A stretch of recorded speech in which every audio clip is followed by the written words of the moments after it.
घरू जेंता बाहरी कि पहला करी पले आसी पान्नागड़ बस स्टैंड के क्या जी की बोले भिएनआर सीड्स कंपनी रू फार्मर मान को लागि गिफ्ट आसी बोले रिसीव करवा लागि आसी तिसी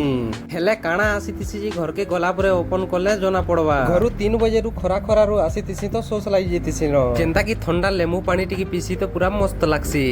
जेन बस रो इंतजार रे तिसी फाइनली आधा घंटा वेट करला पर शताब्दी बसटा आसी आर परे देखबार के मिलसी की पैकेट रे फुल हे गरी अछि इटा खास करी फार्मर मान को लागि आसीछे पार्सलटा धरसी आरो बाहरी पड़सी हमर गां रास्ता के जेंता की फिरुतसी आरो बाकी बाहर रिटेलर पॉइंट रे टिके अटकीसी हमर भिएनआर सीड्स रो स्किन पेपर गुटे माधव साहू आया गुटे दे देसी स्किन पेपर रे काना बेनिफिट अछि जे बुझाला पर मुई बाहरी पड़सी हमर गां के फाइनली घर के पहुंची जायसी आरो ओपन करबा रे मुई लागि जायसी आर परे देखि पारुथबो फार्मर मान को लागि बैग आसीछे बैग रे भिएनआर सीड्स कंपनी रो भीम 115 दिनिया धान प्रिंट हेकी आसीछे तार संगे संगे साफ सीडी रो लुडुपट्टी बैनर गुटे आसीछे लुडुपट्टी खेल माध्यम रे जेन चासी विनर हेबा से चासी के बैगटा दिया जिबा वीडियोटा जदी भल लागला बोले लाइक टे शेयर टे आओ सब्सक्राइब टे करबार नहीं भूलबे।